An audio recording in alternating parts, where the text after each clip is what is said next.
En la HJUT 106.9, Cartografías Editoriales.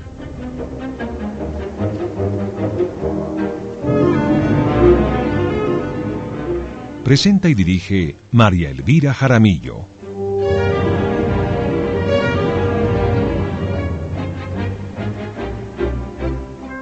Una presentación de Siglo del Hombre Editores.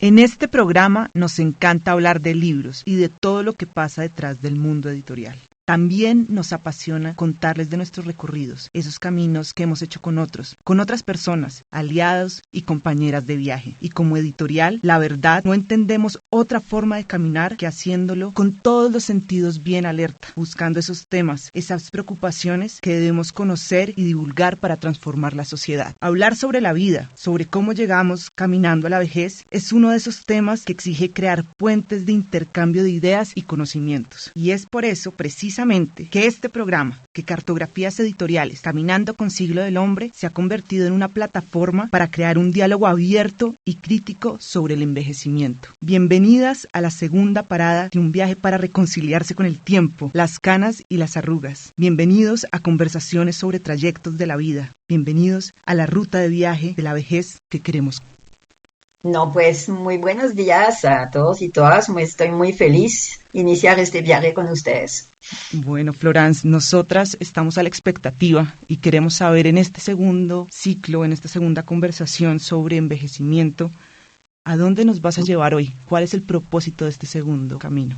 Yo creo que el envejecimiento no se resume a las canas y a las arrugas, porque como decíamos ayer con Elisa, es que el envejecimiento se inicia desde el nacimiento. Uno envejece ya desde que nace. Y entonces por eso escogimos la imagen del viaje. Es decir, es un viaje que se inicia desde que nacemos y que va hasta el final, ¿no? Hasta la muerte, evidentemente. Entonces es un viaje donde, si se inicia desde muy temprano, donde vamos a encontrar paisajes muy distintos, diferentes, evidentemente, sentires y emociones, y sentires también transformaciones en relación con el cuerpo, por supuesto. Entonces, a mí lo del viaje me gustó mucho porque vamos, como lo decía, a encontrar cosas muy distintas. Yo me acuerdo cuando tenía 4 años, yo pensaba que alguien de 8 años era muy viejo. Y ahora, por supuesto, cuando yo tengo 78 años, yo tengo ganas de decir que soy muy joven. Por supuesto que no lo puedo decir. Pero entonces, dentro de estos paisajes, tal vez uno de los principales es el hecho de que sentimos desde muy temprano que este envejecimiento no tiene el mismo sentido para hombres que para mujeres. Por supuesto que no. Estamos en una cultura profundamente patriarcal y pues hay miles de estereotipos en relación a la vejez de los hombres y de las mujeres, pero particularmente estereotipos muy fuertes y muy culturalmente enclavados en el patriarcado para las mujeres, ¿no? Es decir, envejecer es triste en general para las mujeres, nos llegan las arrugas, las canas. Solamente Amparo Grisales trató de encontrar una crema para la eterna juventud, que yo me parece estúpido porque no quiero de la eterna juventud. Me parece que cada etapa son de una gran riqueza, nos transformamos con cada etapa y siempre digo que después de los 40, 50 años uno tiene la cara que merece. Entonces, la vida nos forja una cara particular y en ese sentido, evidentemente, las arrugas tienen todo su sentido. Cada arruga, por lo menos para mí, es una hoja de vida, es una historia de dolor, de felicidad, pero es eso. Entonces no quisiera en absoluto que me aplanen estas arrugas. Ahí están. Y eso es el viaje mío un poco. Elisa Dulcey y con Florence Thomas estamos conversando sobre envejecimiento, sobre vejez, sobre que las arrugas y las canas no son solo eso lo que nos indican que estamos llegando a la vejez, sino también nos indican las experiencias de nuestra vida y de nuestro caminar. Elisa, hemos llegado a una parte muy importante de este gran recorrido sobre envejecimiento, que es la maleta de nuestra vida. Entonces cuéntanos un poquito qué echamos en el primer equipaje y te dejo con Florence para que ustedes nos cuenten qué vamos a echar más adelante en esta segunda parada.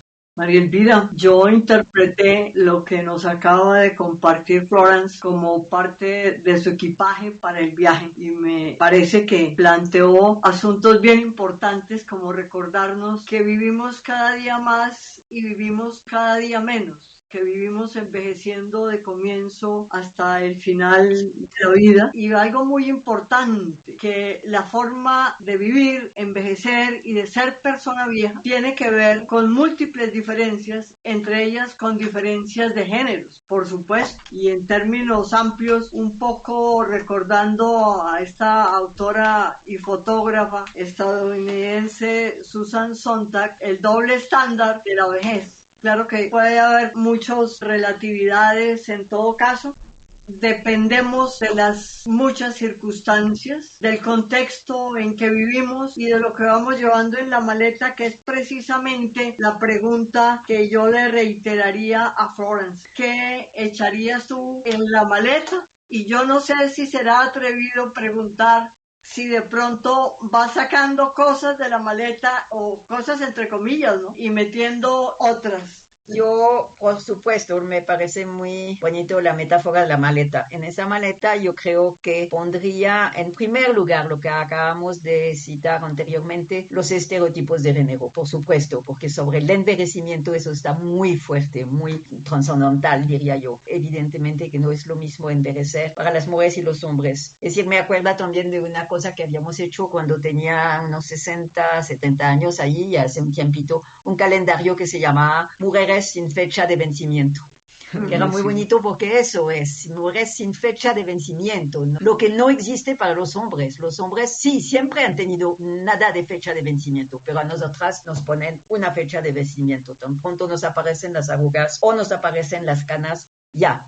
Entonces nos recuerdan que ya somos viejas. Pero yo creo que hoy día en la maleta no podemos ponerle algo muy doloroso, que es la pandemia. Yo creo que en esta maleta de hoy está la pandemia. La pandemia significa cosas muy distintas para personas que tienen más o menos 20 años, inclusive para niños o 70 años. Es decir, no es lo mismo esta manera de vivir la pandemia en relación además del tiempo que pasa, ¿no? Muy a menudo uno tiene la impresión que estamos envejeciendo más rápido, que este día es como eterno porque mañana va a ser lo mismo que hoy, porque miércoles va a ser lo mismo que hoy. Es decir, es una cosa que debe ser muy doloroso para los jóvenes. Y la pandemia nos remitió muy rápidamente, por lo menos seguramente a Elisa y a mí, a la revolución de las canas, ¿sí? Fue muy tenaz para nosotras lo que pasó al principio, cuando nos recordaban que había que cuidarnos más y cuando nos llamaban los abuelitos y las abuelitas y que nos infantilizaban completamente. A mí eso sí, mire, yo soy abuela, yo de un muchacho, pero yo nunca seré una abuelita, nunca. Es decir, es muy distinto y es decir, para mí eso fue terrible y afortunadamente encontramos nuestra revolución, es decir, estuvimos realmente tratando de luchar contra esta infantilización y evidentemente hoy llegó un problema muy importante para la vejez, es un problema de cómo nombramos a los viejos, ¿sí? ¿Cómo los nombramos? Adulto mayor, sí, muy bonito, pues sí, pero a mí no me gusta mucho. Viejos, viejas, a mí me gusta mucho más. Yo creo que en muchos países del mundo el viejo es un término muy bello, la vieja es un término que ha significado todo ese montón de experiencias de vida atrás y todo esto. Y a mí me gusta siempre decir a la gente que tengo muchas juventudes acumuladas. ¿Qué es eso, ser viejo? La juventud acumulada. Me parece chévere porque cuando uno sigue más o menos en buena forma física o es decir, con la memoria que funciona y todo esto, y de verdad, la vejez es mucha experiencia, es mucha lo que no reconoce la gente. Por eso es tan importante que los jóvenes puedan tener contactos con su abuela o su abuelo, con sus viejos. Que es muy lindo eso, porque ahí los viejos son los de las experiencias acumuladas. Entonces, pero si quieren podemos hablar un poquito de esto más adelante, porque yo quisiera también llegar a qué significa, qué podemos decir a los viejos y a las viejas hoy día para vivir bien este periodo. Encontramos en la revolución de las canas las arrugas, los cabellos blancos, los dolores musculares, etcétera, la artrosis. Y yo decía a veces que cuando nos encontramos con las amigas ahora, en Unisalud, en la CPS, las amigas de nuestra misma edad, la primera cosa que uno dice es ¿dónde te duele hoy? Sí, eso es muy chévere porque es que eso muestra en qué momento estamos y hoy dónde te duele. Entonces puede ser me duele el alma, ¿no? Pero pues en general es me duele la artrosis, me duele el cuello, me duele esto. Bueno, pero eso es una característica de tener 70 años o 60 o 70 o 80, ¿no? Empezamos a pensar, por ejemplos o ilustraciones de vejeces diferentes en general y de vejeces diferentes según el género, pero según muchas circunstancias y también de envejecimientos diferentes. Yo quisiera pedirle a Florence que nos ilustre al respecto. Ella ya nos dio algunas puntadas cuando nos habló de alguna persona, de la señora Grisales, muy preocupada de que no se vean las canas y no se asomen las arrugas. Pero es que antes se me ocurría algo, Florence, ya que mencionaste que en la maleta llevas la pandemia, sí, la llevamos todos, y la revolución de las canas, por supuesto. A propósito de pandemia y revolución de las canas, con todo lo que implicó para las personas viejas en Colombia, la evidencia de los estereotipos y de la estigmatización supuestamente cariñosa, pero también disminuir para movilizar, para manejar. La infantilización, sí. En esa época, con algunas personas, colegas nuestras, Florence, decidimos hacer algunas preguntas a personas que como tú y como yo ya hemos cumplido 70 años. Y me estoy acordando más de eso porque nuestra interlocutora y presentadora tras bambalinas, María Elvira Jaramillo, de la editorial El Siglo del Hombre, entiendo que tiene 30 años. Y cuando nosotros decidimos hacer preguntas o dialogar con personas que ya tenían 70 años, preguntamos cosas como las siguientes. Si compara usted su vida cuando tiene 70 y más años con la vida que tuvo a los 30 en términos de autonomía, de satisfacción con la vida, de relaciones interpersonales, de sentido de la vida, ¿qué diría? Yo no sé si eso da pie para que tú converses al respecto y nos hables de las vejeces tan diferentes que hay y que tú conoces, puesto que entre más vivimos, más diferentes somos. Florence. Ay, pues por supuesto que la vejez también o este envejecimiento tiene mucho que ver, desafortunadamente, con también los recursos económicos, con el estrato en que tú vives, en si tú vives en 40 metros cuadrados con 3 nietos y todo esto. Es decir, eso también ahí podríamos hablar durante horas sobre eso. Por supuesto que está marcado no solamente por los estereotipos de género, pero también estereotipos socioculturales, ¿no? Es decir, sí, la viejita a veces que uno cruza en la calle y que está sentada en el andén y que pues está esperando que alguien le pueda hablar. Bueno, miles de cosas que por supuesto tienen que estar en la maleta también. No solamente estereotipos de género, pero también estereotipos muy ligados a la clase social, al estrato donde uno vive, a cómo está viviendo uno esa vejez. Sin pensión o con pensión, es decir, eso es absolutamente increíblemente importante. Yo siempre cuando me presento, yo digo, soy una pensionada feliz. Es decir, ¿de qué me puedo quejar, por favor? Inclusive lo recuerdo mucho en la pandemia, donde a veces me quejo un poco, digo, Florence, no tienes derecho de quejarte. Tú eres una mujer absolutamente privilegiada. Eso es muy importante también en relación a la vejez, ¿no? Pero lo que quería también un poquito insistir es que cuando se decía la diferencia de la vejez para los hombres y las mujeres, es decir, un hombre de 60 años o de 70 años puede considerarse joven todavía. Inclusive, ¿cuántos hombres de 60 años han tenido un segundo matrimonio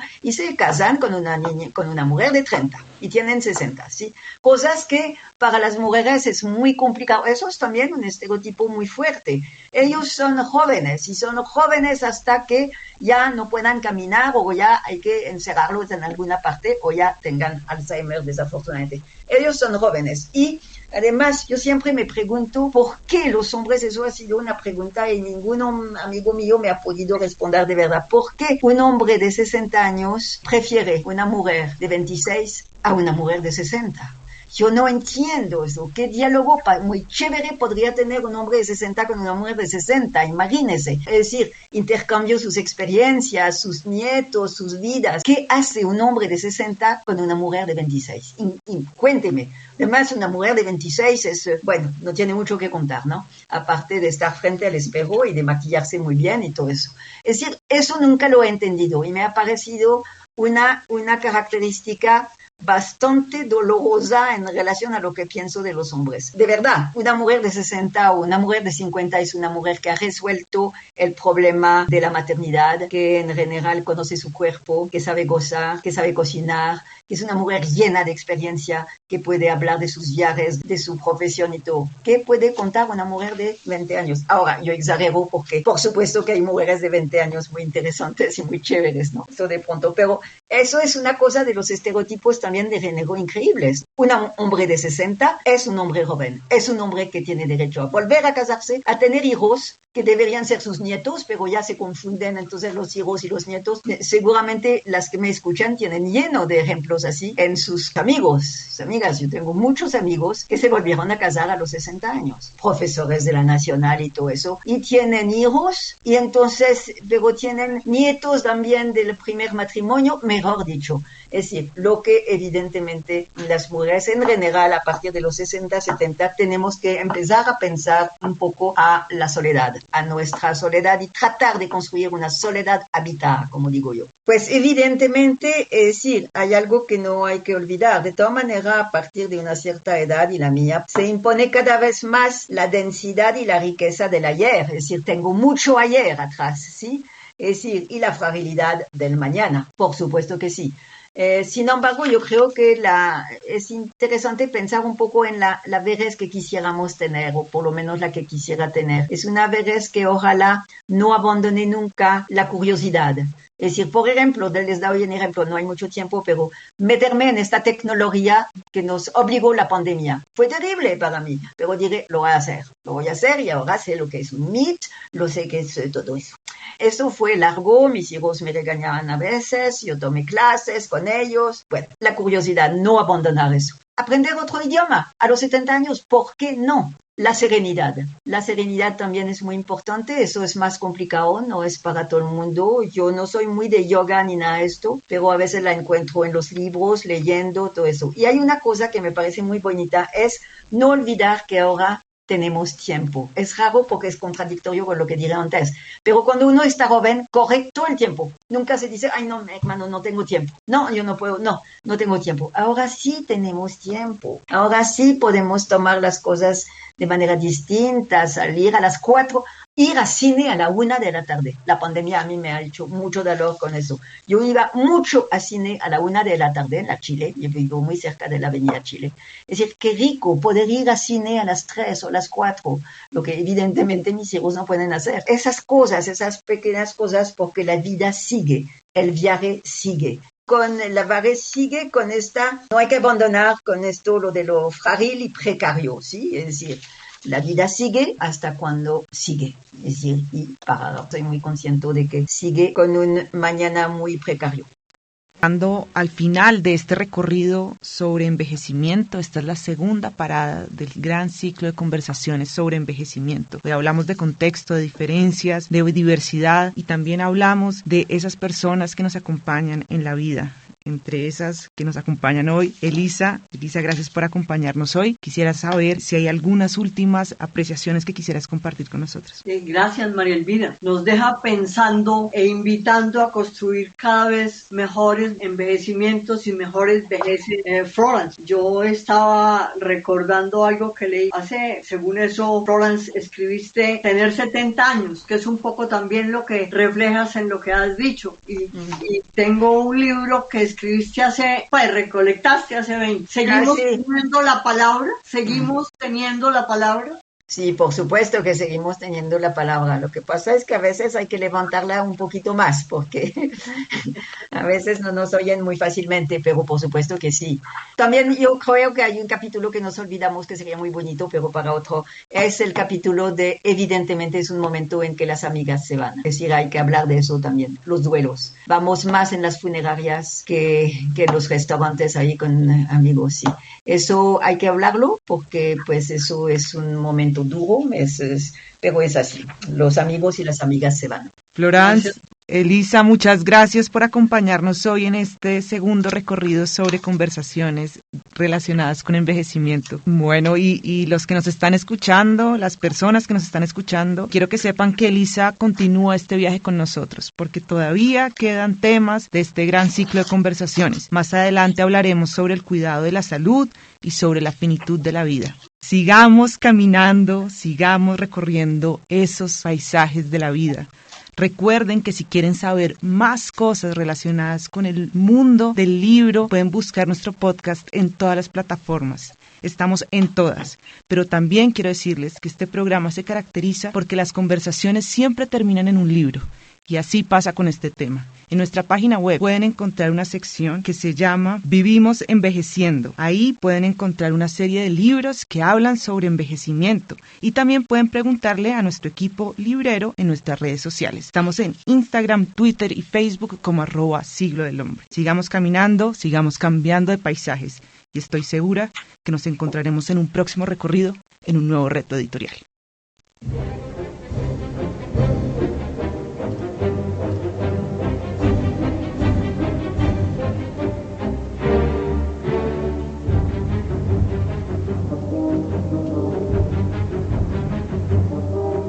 En la HJUT 106.9, Cartografías Editoriales.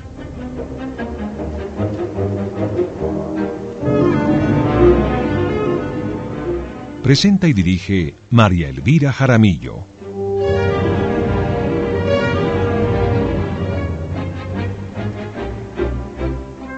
Una presentación de Siglo del Hombre Editores.